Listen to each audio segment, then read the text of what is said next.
Welcome to another episode of Progress, Potential, and Possibilities, discussions with fascinating people designing a better tomorrow for all of us. I'm your host, Ira Pastor. Welcome, everybody, again to another episode of our show. Today, bringing you another really fascinating guest involved in creating a better tomorrow for many people out there. Some really unique fronts.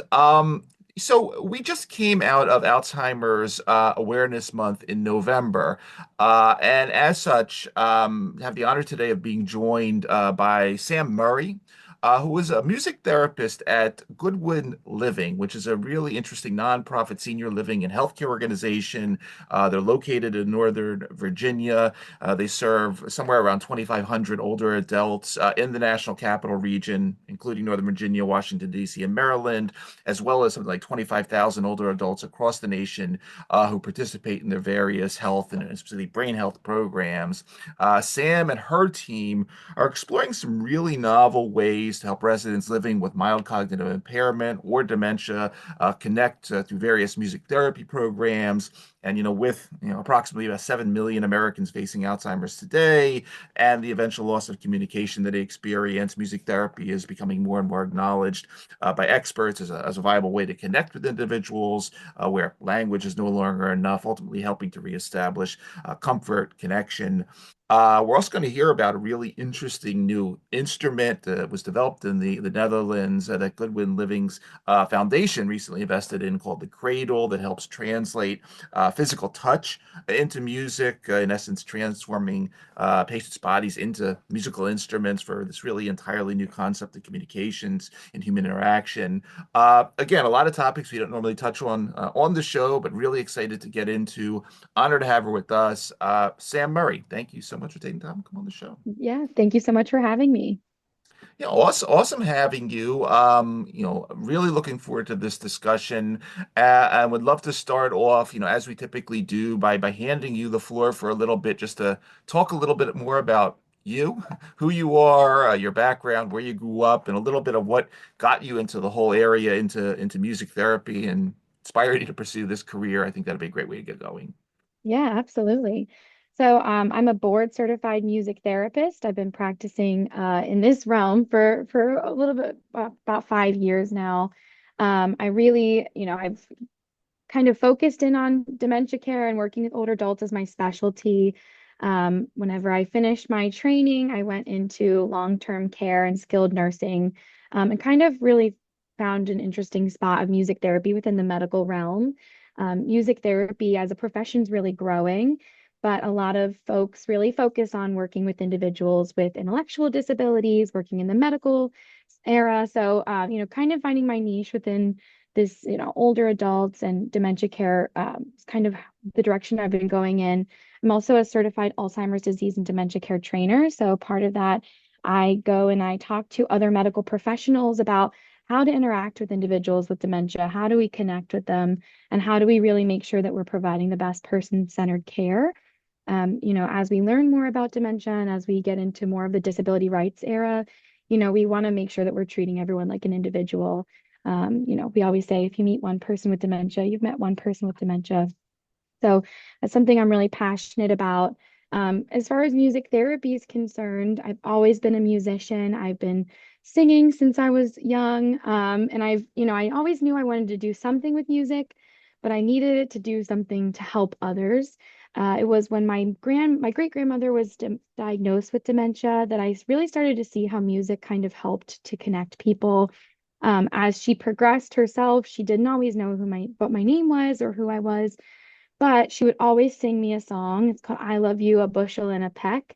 Hmm. And even in her later years, she didn't know my name, but she would sing that song to me when I would come to visit her. So something about that song, about that music really helped connect her to me. And that was really kind of what interested me in music therapy in general. And so since then, I've worked at a few different communities, from everywhere from, in procedural care, in ventilator units. I've worked in senior living communities, with our assisted living and memory care populations. And now at Goodwin Living, I'm at our Bailey's Crossroads location. There's two music therapists for Goodwin Living. One's at our Alexandria location and one here, Hmm. myself at Bailey's Crossroads. And I really serve kind of three main populations. So our memory care, which is a locked unit, which we call the terrace. We have our assisted living and our healthcare center. So those are the three levels of care I really do most of my groups and my one-on-ones with. And then I also do some hospice work one-on-one with individuals as they're passing as well. That's a little bit about me. Awesome. Awesome. And I just got to tell you two things. One, I'm a lot older than you, but my mother used to sing a bushel and a peck to me, and I was in Guys and Dolls, actually, just as one of the background, actually back in 1981. So I'll throw that out there. Love it. But anyway, getting back to you, before we get into, a lot of these topics in terms of the cradle, in terms of sort of talking about sort of dementia further, could you introduce the audience just that may be unfamiliar with, what music therapy is, what a typical music therapy session and what kind of instruments? Because I went to your YouTube channel. I watched you playing the guitar a lot, but what typically is involved? I mean, can you have a bassoon, a clarinet, a tuba? Like, well, what's typically involved I'll say traditional music therapy before we sort of get into the more advanced stuff you're doing Yeah, here. of course. Music therapy is really growing. People think that it's new. It's been around for a long time. Really, it started around the 1940s and 50s. A lot of people were realizing that as GIs were coming back from war, they needed some way to connect. And so music therapy kind of came from that space, that medical space of trying to find ways to allow individuals to express themselves through music rather than through talk or discussion. So it kind of started then. Since then, it's really been growing and picking up momentum. There's a lot of research, but with our healthcare system, it's kind of still seen as an adjunct therapy. We can get into that later, but Okay. so music therapy really is at its core, it's the use of music to reach non-musical goals by a board certified music therapist. So that looks different for everyone. To become a music therapist, you have to attend at least a 4-year program and do a year of internship, 6 months to a year. You have to play at least three instruments. So myself, my primary was vocal performance. I play the guitar, the piano, the ukulele, pretty Nice. much anything that someone requests, I'll try it out. You can be a bassoon player, you can, whatever you want, you can make that your primary instrument. But really the key is you're using music to meet a non-musical goal. So unlike a music teacher Okay. who's coming just to come and teach you how to play the piano, maybe we're playing the piano to help you write a song about, how you're feeling, or we're playing the piano to help with your finger dexterity and your fine motor movements. It really depends.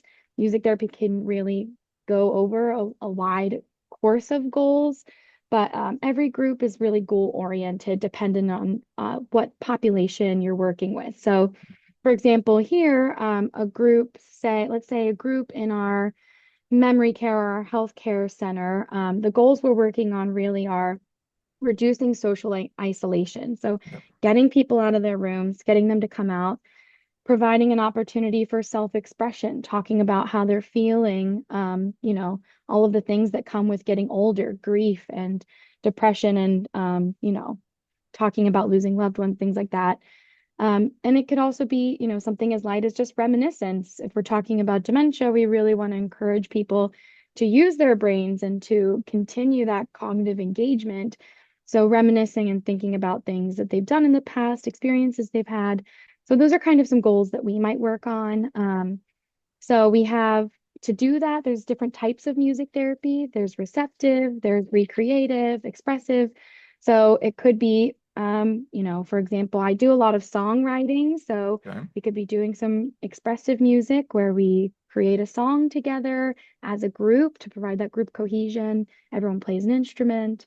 Could be recreative where we're just singing to express ourselves. Could be improvisational. So it really just looks different. Usually my groups are 30 minutes to an hour. Sometimes I do, it just depends on the day. Mhm. But we really want to meet the residents where they are and go from there. Excellent. Excellent. And it's very interesting because I don't know if you had a chance to, a couple of months ago, I had the honor of hosting Dr. Francis Collins, who, had just retired from heading up the NIH for the last 12 years. And although he is known for, the Human Genome Project, and, before that he was a quantum physicist, what was near and dear to him, and he continues to focus on this in this part of his career, is what he called music-based interventions, and was very active in setting up this group at NIH that I think was called the Music and Health Working Group to focus more on this. So yeah, this is you mentioned, yeah, this might be seen have been seen as a niche, but no, there's a lot of major eyes on this space of what the potential is here. I'd love to talk about sort of where we are in terms of what we understand about sort of the extent of what music is capable of, because with things the things you just touched on, social isolation, extremely important. He talked a little bit about the anti-anxiolytic effect in terms of the ICU, mood regulation, stress reduction. But we're seeing more and more information on music and the brain in the dementia patient, and this whole concept that and I'll let you talk more about it because I'm talking out of turn here, Yeah. that music is stored somewhere else, different than traditional memories. And I always joke with my kids, I go on my iPod and like I got whatever 500 songs, and I'm like, how do I know the lyrics to all these songs? I never sat down and memorized them. From 1972, there's some song on there, and I somehow know all the words. And my mother used to joke with me, like, how come you can't memorize, history that way? I was like, I don't know, Mom. Talk a little bit about sort of what we know from sort of some of the basic things that music does for us to some of these, areas that, as Dr. Collins was saying, we need to spend a lot more money and time on music research for these specific therapeutic indications like Alzheimer's. Yeah, absolutely. You're right. Music really lights up the brain in so many different ways. And you're right. Whenever we talk about musical memories, music, like smell, and I think people talk about how smell is really related to memories a lot. Mhm. Music is kind of the same thing. So the reason why music is so important for individuals with dementia is because it kind of sticks the longest. Musical memories have a tendency to stay the longest. And I think that's for a few different reasons. Your musical tastes really have a lot to do with your personality, your cultural background, your location. All of those things kind of come together to make your musical taste, and it's as a unique to each person, Mhm. because of all of those different factors. So not one person is going to have exactly the same taste as somebody else. I think that's why it's so important. It really makes up a lot of a person. But music really lights up a lot of different parts of the brain. So if you're doing something physical, it lights up, different parts if you're doing something rhythmically and if you're recalling lyrics. So I think just the way that music is stored in the brain is really unique. And we talk about music throughout the lifespan, right? Why can't we listen? Why can't we remember history? If you put it to a song, you might have a better chance, right? If we think about the way we teach kids our ABCs or different things as a kid, those musical, motifs help to create a mnemonic that makes it easier for people to memorize. So music really does have an interesting part. And really, there needs to be much more research done. I think there's a lot of anecdotal research about, why we think it works, but I would love to see more, research on that front. I know there's been some research done on the differences between musicians' brains and normal people who don't play music, their brains. And the corpus callosum is larger in those who play music and who are musicians for the longest time. So it's really an interesting thing. I think that's why it makes it so important to individuals with dementia. Mhm. Yeah. And one more thing while we're on that path, and then we'll get into Goodwin and Cradle and a lot of the things you're doing now. I saw, I think it was last month, you spoke at a conference, and the theme was dementia as a sort of a neurodivergent state. And I'd love you just to say a couple words about that, because that's something, again, neurodivergence is a new term that many of us may only be hearing about recently. But this principle that, we don't all learn the same way. Our brains don't. I got for some reason, I have three kids that are left-handed, and we have no left-handed people, and they're all left-handed, and they're all really damn smart. And I'm just like, I don't know where these kids came from, but but again, they learn calculus a little different than I did, and whatever. Talk about what it means. Look at dementia as a neurodivergent state, because we always think about this pathology and beta amyloid and all this Right. stuff, but wait a second. Maybe there's other ways beyond sort of the molecular part of dementia that, and hence feeding into this neurodivergent learning concept. Yeah, absolutely. I think a lot of people don't realize that individuals with dementia still can learn. That's something that we really talk about here. We have a program called Melody Makers that is a program that matches individuals with mild cognitive impairment, MCI, with individuals who don't, are independent living folks. And they have a choir group that meets once a week and they learn a new song every semester. And it takes longer, but they're able to learn. So really, when we're thinking about dementia as neurodivergence, we're just trying to consider dementia instead of a pathological thing, which we know it is, and it needs a cure. We're trying to consider how does dementia, you know, affect people's processing of the world, and how can we just consider it as something that's different rather than something that we have to always fix. Of course, we're looking for a cure, but in the meantime, the way that we treat individuals living with dementia is really important. Yeah. So whenever we talk about dementia as neurodivergence, we're thinking about, the sensory implications of living with dementia and how that can affect it. So if the lights are too bright, if we're getting too much sensory information, if we're getting too little sensory information, um, how that can affect individuals. And really, we just want to provide the best suited situation so that people can thrive, and live the best life that they can. Mhm. And I'm glad you just brought up that part about sensory information, because that's one of the guests I had on the show was Dr. Charlotte Yed, AARP, and one of the programs they were talking about there are just hearing aids, and we just don't normally think about the how loss of hearing leads into accelerated dementia and the loss of this important sensory input. But even some of these low-hanging fruit is so important And that's a big for these patients. Yeah, and that's a big question I get a lot, working with older adults who have hearing loss. How does music play into that? If they can't hear the music, and that is a consideration as a music therapist who works with older adults. I have to specialize the music that I use for them. Got it. So bringing the pitches more towards the middle of the range, because as you age, your higher and your lower pitches disappear. Got it. Using more rhythmic work. So people who even with hearing loss, they can still feel a drum, feel the vibrations and feel the rhythm. So there is possibilities to engage people in music making, even with that hearing loss. So it's all kind of that all over sensory concept and that frame of mind that we're kind of looking at it with. Awesome. Awesome.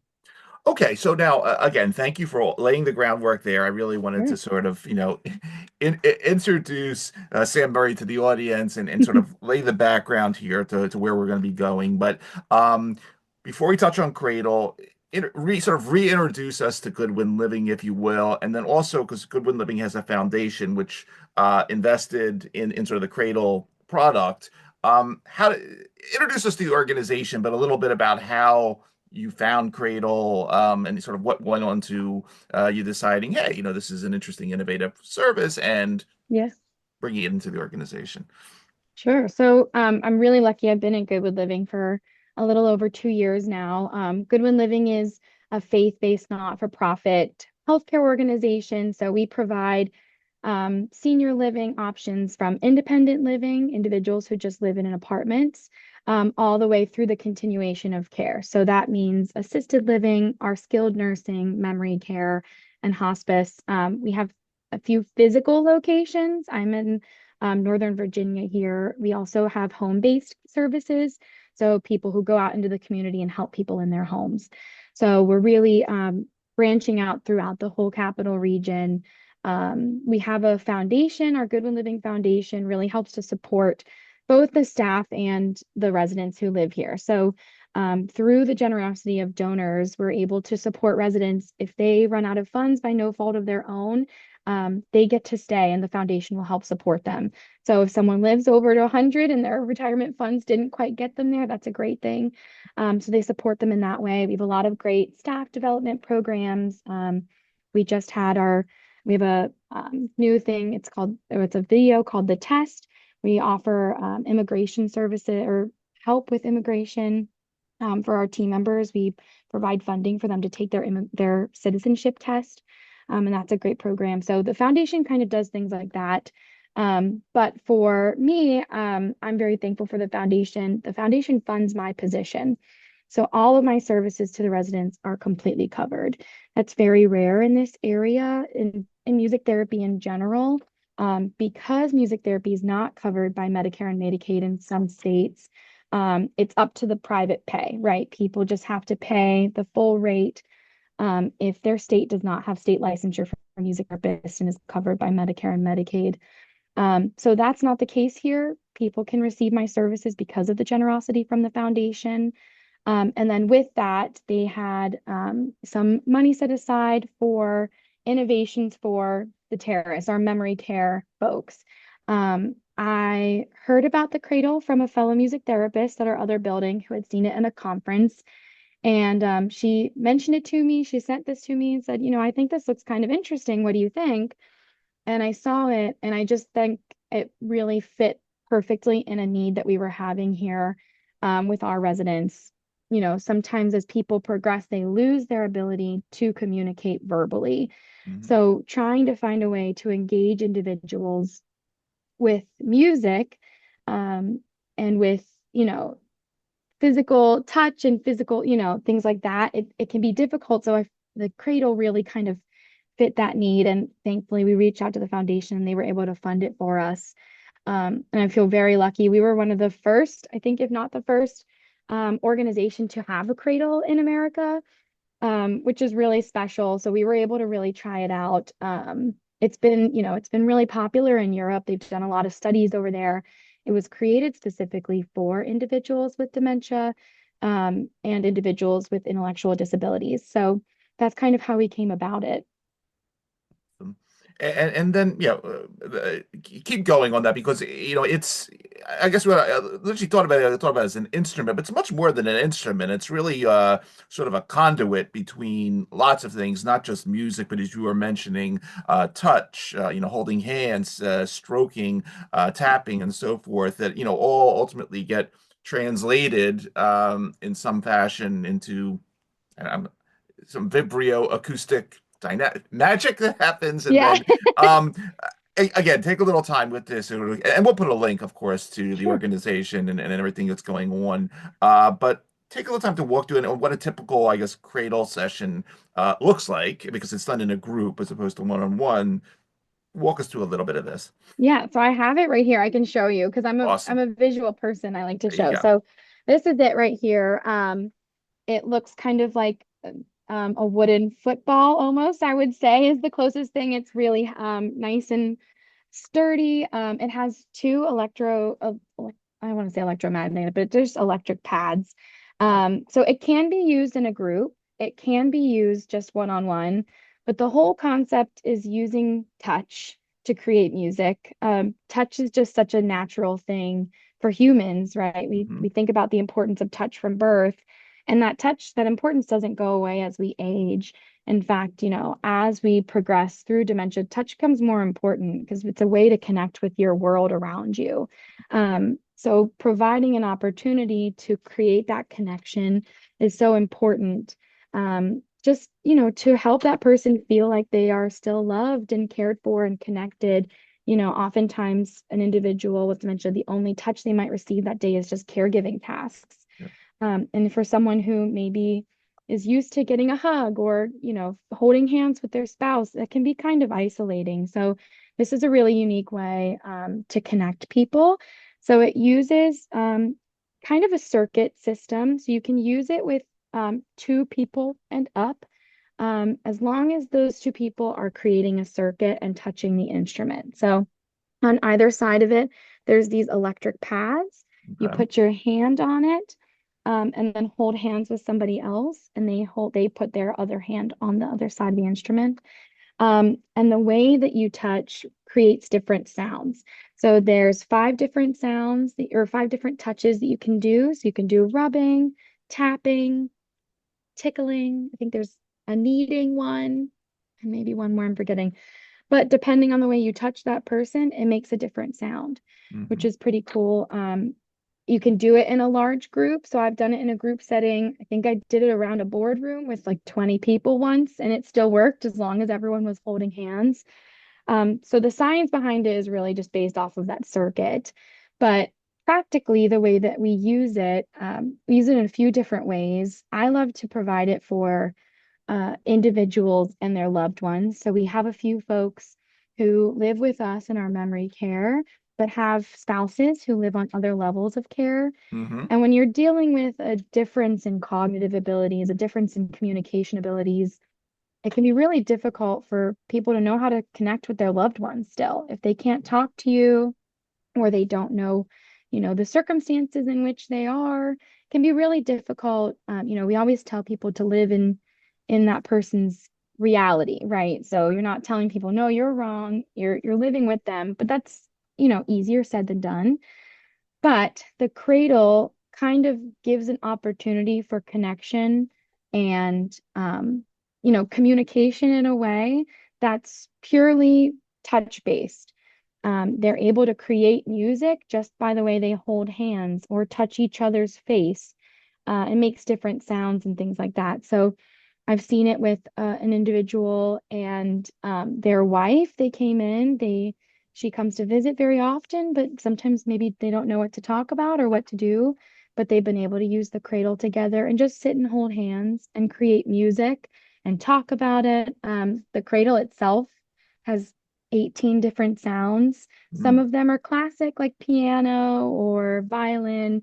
Some of them are funny. There's one that's monkeys. There's another one that's chickens. So, anything that can provide that connection, that laughter, that joy, in a way for people to come together is just really beautiful. In a group, I've used it with caregivers, using it with an individual who might not be able to engage in the group on their own. They need that one-on-one attention. Hmm. So maybe a care partner, a CNA, they're able to come by and sit and play this with somebody while we all sing a song so that they can be part of the music making process, but in a one-on-one kind of way. And as you know, as you're touching on these points, in terms of nonverbal communication, a presence, a stimulation, clearly a lot of this also translates to end of life hospice care. And, for those of us that unfortunately been in that situation, we're told by, the experts there, sing songs, touch your loved one, but they're not always entirely present. And it seems like something like this really could expand, let's just say, the possibilities in that very uh, important part of someone's Yeah. transition in life. And I just, any interesting stories on that? I don't know if you're even allowed to use it in palliative care at this point, but any interesting stories, terms of palliative end of life hospice Yeah. care? Yeah, I've used it in palliative care sessions before. I had an individual who was passing who loved to play the piano, but was bedbound, was actively passing and couldn't get to one. But the cradle has a piano sound. So they were able to hold hands with their loved ones and they were able to tap on their skin and play the piano like that. So provided that tactic, that hand-to-hand contact and that need for auditory stimulation, those two things are just so unique and so important. So being able to combine them and bring that to somebody in bed is just so cool. So I was able to use that, and they had a big group of family there and they were all able to engage in it together. And what a beautiful moment to provide. As you said, at the end of life, sometimes you don't know quite what to do. But this is a really cool way to provide that connection, even when words just can't really do the trick. No, that's very important and beautiful, and I appreciate you adding that. So we're talking about Goodwin, and you mentioned obviously that this is senior living and senior care, but clearly you have experiences at sort of the other end of life in terms of dealing with children with autism and autistic spectrum disorders. And I wonder if you could just say a few words about that, because it seems obviously that the elderly are not the only population that you know have could have benefits with such nonverbal communication tools. And again, if you could talk about that segment as well, I think that's kind of interesting too. Yeah, absolutely. Music therapy really has a lot of indications throughout the entire lifespan. There are really specific NICU music therapists, so starting really from the very beginning of lives, where they're talking, they're doing music with, breath sounds and early sounds, things like that. The great thing about music therapy is it gives you a really great foundation of knowledge. You study, psychology, anatomy, music, musicianship, things like that. And then you can kind of go into the area that you are most interested in. So there are people who specialize specifically in NICU. A majority, I would say most music therapists might work in private practice and do kind of a little bit of everything. But yeah, there's people who work with individuals with intellectual disabilities. That's a really popular one. People who work in the school-based system, medical, and things like that. I know they just did a recent survey analysis of music therapists through the American Music Therapy Association. And I think only 7% reported working majority with older adults. So majority music therapists are working kind of with the whole rest of the lifespan. It's really fascinating. What would you like to see? I mean, looking out now, I mean, clearly this is an extraordinary tool. As mentioned, we now have this area. It was actually a partnership between the NIH and the Kennedy Center, looking at the music health intersection on a really broad scale. I mean, where would you like to see things headed? I mean, clearly, obviously, you have a focus at Goodwin, but I'm sure you sort of brainstorm about sort of what this field ultimately could morph into.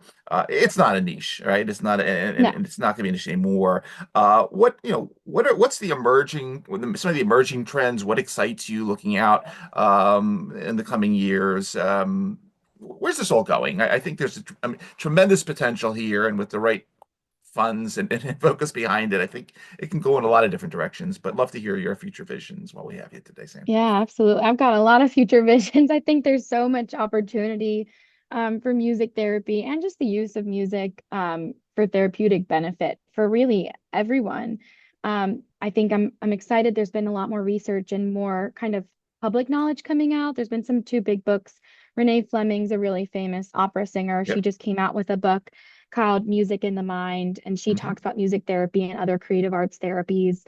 Daniel Levitin's a really famous neuroscientist. He's been writing books. He did This Is Your Brain on Music, and he just recently wrote another book. I heard there was a secret chord. So it's really becoming more popular. I think, like you said, it's not a niche. I think everyone knows that music is really important and music plays a really big part in well-being.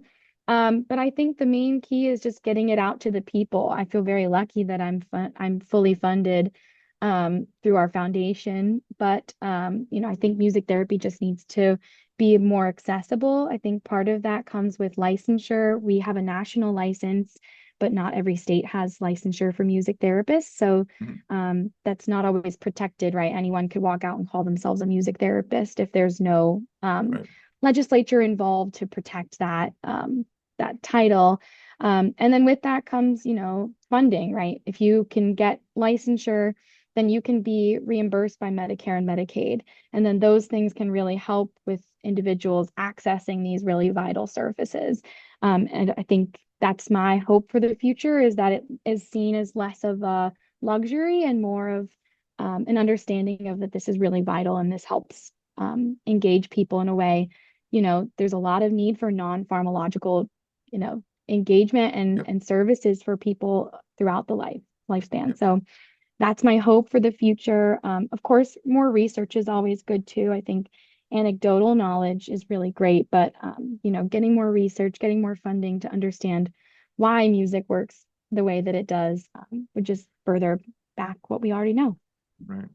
Yeah, and it's I love going back, you talk to some of the experts out there and they always explain how, we know more about, black holes and distant galaxies than we do about the human brain, and just Mm, there's just like so much still there, and when it comes to, as you're saying, yeah, the pharmacological stuff is great when you want to target the specific thing, but what you're doing here with music, sort of the combinatorial nature of what lights up in the brain, and you look at ECGs and all that. Yeah, I'm fascinated by it. Just being a lay person, yeah. so I'm excited for you and the team and everything that's happening in the space.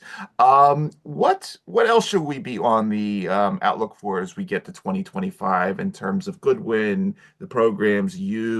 I've seen you on the news now a couple times talking about Cradle. That's great.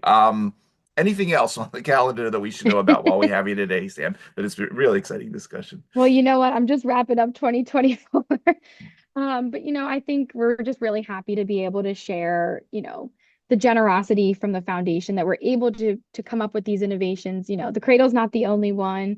There's lots of innovation that's happening. Dementia specific design is really becoming more popular.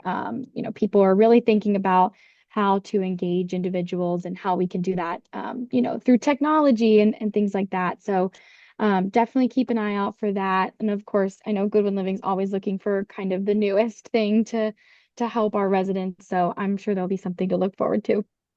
Awesome. Awesome. Really, really great work. I'm reading you on, excited for what comes next. Again, for everybody that's going to be listening to this episode of our show across the podcast networks, or who will be watching on our YouTube channel. Again, you've been spending time with Sam Murray, music therapist, Goodwin Living in Northern Virginia, doing really amazing things to reconnect and reestablish comfort and connection with their loved ones, patients with mild cognitive impairment, dementia.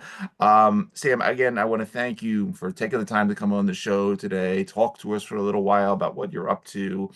Thank you for these amazing programs that you champion. And as we like to say on our show, thanks for helping to create a better tomorrow and a more connected tomorrow in this case, for so many people out there via the type of work you're doing. Really an awesome story, and I continue to follow you and read you on for 2025. Wonderful. Thank you so much.